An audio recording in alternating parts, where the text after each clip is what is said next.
Supreme কোর্টের নির্দেশের পরেও অব্যাহত থাকবে কর্মবিরতি, সাফ জানিয়ে দিলেন মালদা মেডিকেল কলেজ হাসপাতালের জুনিয়র চিকিৎসকরা।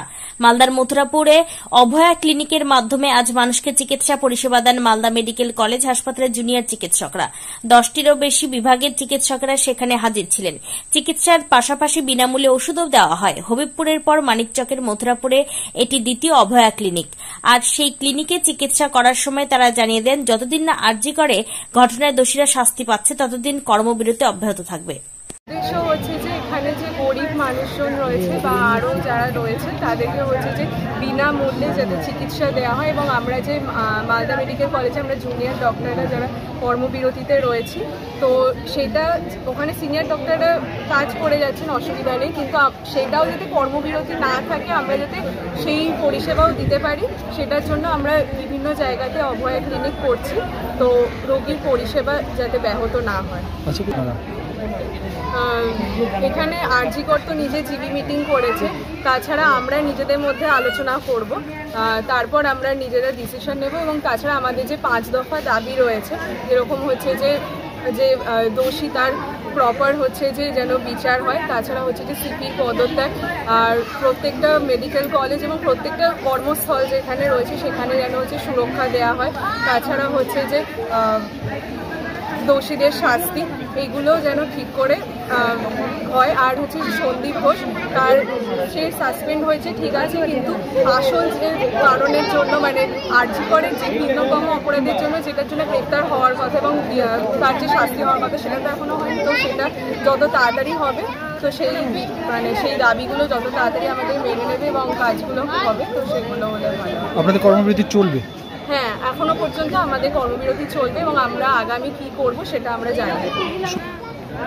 সুপ্রিম কোর্টের রায়ে মানে আমরা সত্যি খুবই দুঃখ, মানে আমরা নিজেরা অনেক দিন ধরে আমরা যেহেতু আশা করেছিলাম, আর মানে ওটা যেহেতু পোস্টপন্ড হয়েছিল, তো আমরা সবাই মানে আশা করেছিলাম যে একটা ভালো রায় হবে, কিন্তু সেখানে তো মানে আসল ঘটনা নিয়ে সেরকম কিছুই বলা হয়নি, খালি বলা হলো যে জুনিয়র ডাক্তাররা যারা কর্মবিরতি রয়েছে সেটা যেন এটা নির্দিষ্ট সময়সীমা বেঁধে দিয়ে তাড়াতাড়ি মানে ওটা তুলে নেয়, সেটা তো আমরা মানে ভালো লাগলো না। আর না তুলে নিলে এবার কোনো ব্যবস্থা নেবে সেটাও আমাদের ভালো লাগলো না, কারণ বলা হয়েছিল যে ব্যবস্থা নেবে না। আর যে কারণের জন্য আমরা কর্মবিরতি রয়েছি সেই কারণটা যে বিচার হবে সেই বিচারের কোনো রকম হচ্ছে যে স্টেটমেন্ট আমরা পাইনি, পরিষ্কার কোনো স্টেটমেন্ট, তো সেটা নিয়ে আমরা খুশি নই। পর্যন্ত ভাই হতে করেছি আর এখন এখানে পরে আরও চলবে। মালদা মেডিকেল কলেজে ইন্টার্ন। আমরা এখানে আজকে মথুরাপুর জুনিয়র গার্লস হাই স্কুলে আমাদের অভয়ার উদ্দেশ্যে মানে আমার আরজি করে যে দিদির ওপর নৃশংস ধর্ষণ এবং খুন হয়েছিল ওনার উদ্দেশ্যে আমরা আজকে একটা ক্লিনিক স্বাস্থ্য ক্যাম্প করছি। সেখানে আমাদের বিনামূল্যে ওষুধ দেওয়া হচ্ছে এবং রোগী দেখা হচ্ছে। বিভিন্ন বিভাগ রয়েছে এখানে, জেনারেল মেডিসিন, জেনারেল সার্জারি, স্ত্রী প্রসূতি, শিশু বিভাগ, নাক কান গলা চোখ সমস্ত কিছুই রয়েছে।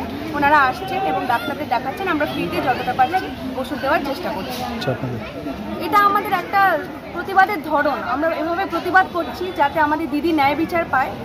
আমরা তো আমাদের হাসপাতালে কর্মবিরতি রেখেছি, আমরা জুনিয়র ডাক্তাররা, আমাদের সিনিয়র ডাক্তাররা ওখানে এমার্জেন্সি বিভাগ চালু রেখেছেন, সমস্ত এমার্জেন্সি রোগীকে দেখানো হচ্ছে, কিন্তু আমাদের জুনিয়র ডাক্তাররা এখানে বিভিন্ন জায়গায় গিয়ে রোগীদের কাছে কাছে পৌঁছে যাচ্ছেন, কারণ আমরা হাসপাতালে কর্মবিরতি রেখেছি। এদের তো আমাদেরকে প্রয়োজন, তাই আমরা বিভিন্ন জায়গায় তাদেরকে সেবা করছি। এখন পর্যন্ত কত জায়গায় শিবির করেছেন আপনারা? আমরা এর আগে করেছিলাম বুলবুল চণ্ডীতে এবং এখানে মথুরাপুর, ভবিষ্যতে আরও অভয় ক্লিনিক করতে চলেছি আমরা। সুপ্রিম কোর্ট তো নানান নির্দেশিকা দিয়েছে। আমাদের কর্মবিরতি এখন আমরা তুলতে পারছি না, কারণ আমরা তো বিচার পাইনি না। আমাদের কর্মবিরতি বিচারের জন্যই, যতদিন না উপযুক্ত বিচার আমরা পাবো ততদিন আমরা কর্মবিরতি তুলতে চাই না, তুলব না। আপনার নামটা বলুন। আমার নাম Manisha Das, intern, Malda medical college. Bureau report, news for Bengal. This channel does not promote or encourage any illegal activities. All contents provided by this channel is meant for educational purpose only.